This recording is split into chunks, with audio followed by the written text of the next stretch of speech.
Well, hey there team, welcome back to the channel, welcome to my overview of Autopsy Simulator.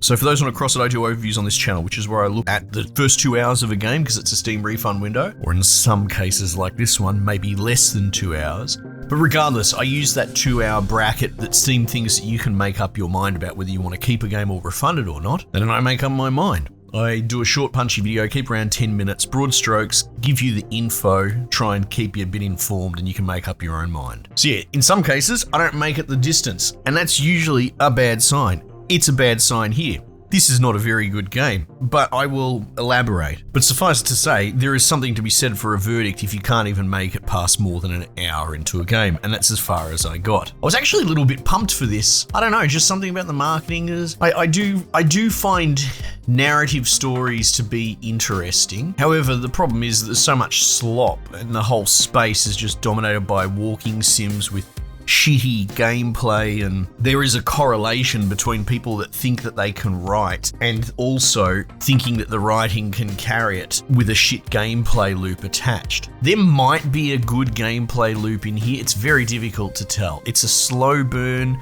You're a dude, he's got demons that he fucking won't stop letting you know about. He's probably the chattiest Cathy I've seen in any game ever. The autopsy component is very colour by numbers in the prologue sort of beginning getting going.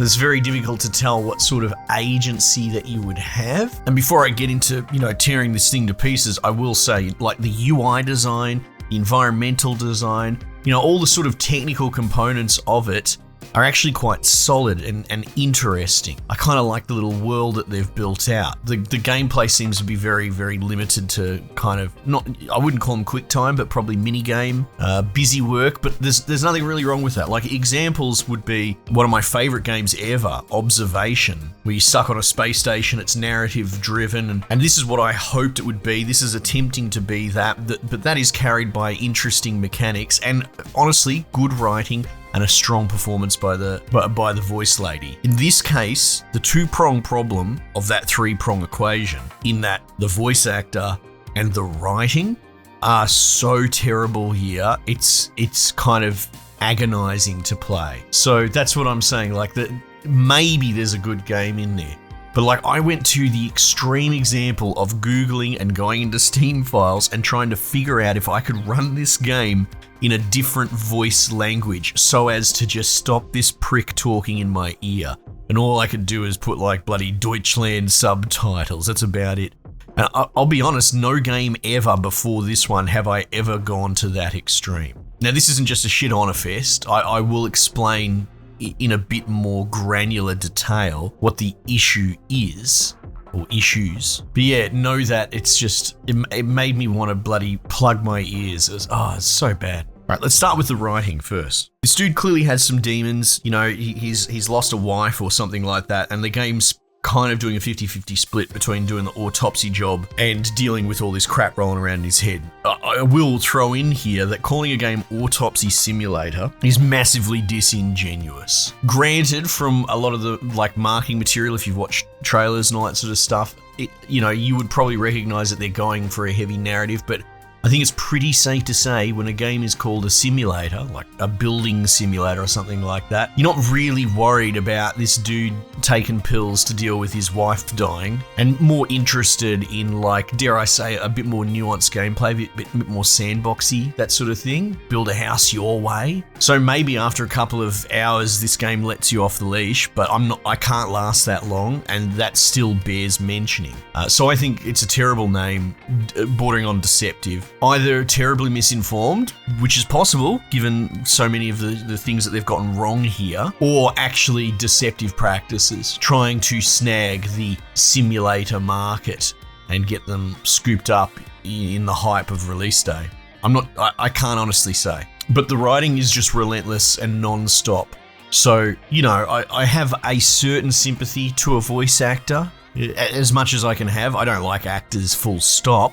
I think often they have a much bigger opinion of how important they are to a work product, when to me they're just a paint on an easel, and the paint shouldn't have an opinion. It should just fucking be paint its color. I'm more worried about the artist holding the paintbrush. So it cuts both ways. Often I'm like, well, how badly can a voice actor damage a product and how much of it is them following direction. And I kind of think both of those things are wrong here in this particular case. So yeah, the writing is kind of relentless, non-stop, doesn't leave you any room to breathe. I've said chatty Cathy before. People probably understand that from afar. It's a real big problem with solo protagonist AAA games these days. You know, your Horizons and your God of Wars and all that. As much as everyone fucking loves them, they'll never let you solve a puzzle, and the character can't just go for more than a couple of seconds without saying something. They just need to shut the fuck up and be normal. And the problem is that a lot of people writing these sort of things live in this bubble where they're just, you know, riddled with modern meds and have absolutely no attention span whatsoever. And their idea of normal is awkward silences can't exist and you have to just keep fucking talking non-stop. And it's so insufferable.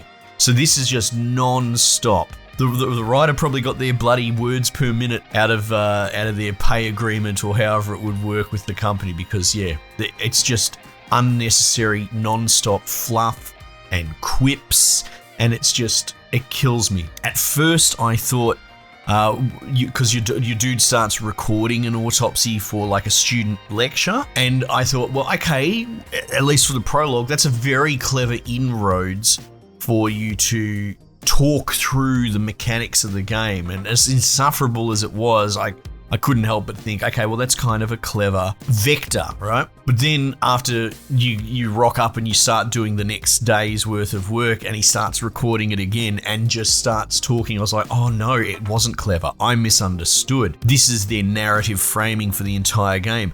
This prick's gonna record every single autopsy and he's not going to stop narrating and cracking wise about how he's narrating. You know, this self-referential, self-aware bullshit. Oh my God. So look, I think that's clear. The writing is terrible. I've covered off on why. And less is obviously more in this case. Regarding the voice actor, because like I said, you can't necessarily saddle all the blame on them if they've got poor direction. But this dude, I would say, is a one-note, dare I say, terrible voice actor. I ended up looking up some of his other stuff just to see if maybe he's putting on a particular voice here. He's not. This is just how he voice acts everything. And the best example I can think of is something you might be aware of, but people don't talk about. I use the Yong Ye example. Now, I'm not trying to throw shade across the aisle at another YouTuber, but that dude's gotten into voice acting and there was a lot of backlash around it for various reasons, and I think it's more, for the most part, like a nepotistic angle, right? He possibly jumped the queue in front of other voice actors because of his relevance and fame, whatever, but that's what I'm less worried about. I think he's actually a terrible voice actor, and we have the advantage of seeing so much of his YouTube personality, and you can compare it to the voice he puts on when he voice acts. So it's a very unique sort of peek behind the curtain that you can see almost two personalities. And that makes his voice acting so much more fake. Anyway, this isn't a Yong Ye bash session, but I'm doing my best to draw from contemporary examples. If you check out all the voice acting that he's done, he does what I would call this breathy, wispy, kind of sigh-heavy, disaffected personality. To me, clearly going for something and missing by a fucking mile. So if you're curious about the example, like look up, what's his name, Kiryu or whatever from Like a Dragon, see the comparisons, you'll see what I mean. This, oh, I don't know about that. Dude needs to do more bloody cardio. But like I said, this isn't necessarily his natural voice state. It is clearly something put on. Now, I've used, again, the Yong Ye example because he's more prolific, more noticeable, and you have examples of when he's not putting the voice on and when he is, and I may well put, you know, a voice snippet in here of this game, but this prick's doing the exact same thing. He won't fucking stop sighing, and he has this disaffected, too cool for school vibe to the whole thing, and it's very one note, and it's like nails on a chalkboard. The fucking phone. Okay. I know I'm late. I'll be there soon. It's not like the dead are impatient. Jack, no. Alice? Who is this? Charlotte Graves? Oh, God, I'm sorry. I didn't recognize you. I thought it was work calling. It's okay. I hate it when work calls me at home, too. How is everything? We haven't talked since... you know. Well, there are good days, and there are bad days. What can I say? At least I can hide away at work. Well, you always were the most comfortable in the dissecting room. Listen, I have an unusual request. Okay, how can I help? It's nothing serious. I just wanted to ask. Do you have any pictures of Alice? Maybe one where the two of us are together? I'd love to have something to remind me of her. I guess. I'm not sure. Oh my god, I'll make it look through fucking things. stop. Like I said, I went into the Steam files and settings, properties, I googled it. I was like, how the fuck do I change this to bloody Polish or something and keep the subtitles English? I couldn't figure it out. And so I was like, no, I gotta stop. If I'm literally looking for ways to get rid of the voice in what is obviously now a narrative heavy game, it's clearly narrative first, autopsy mechanics second. I've got to stop playing. It's killing me. So I wouldn't say worth your time, worth your money. I wouldn't recommend it for anyone. I like Team 17, I do, but that doesn't mean I'm going to suck up to them either. Like, they've had some bangers this year. Classified comes to mind. I really, really like that.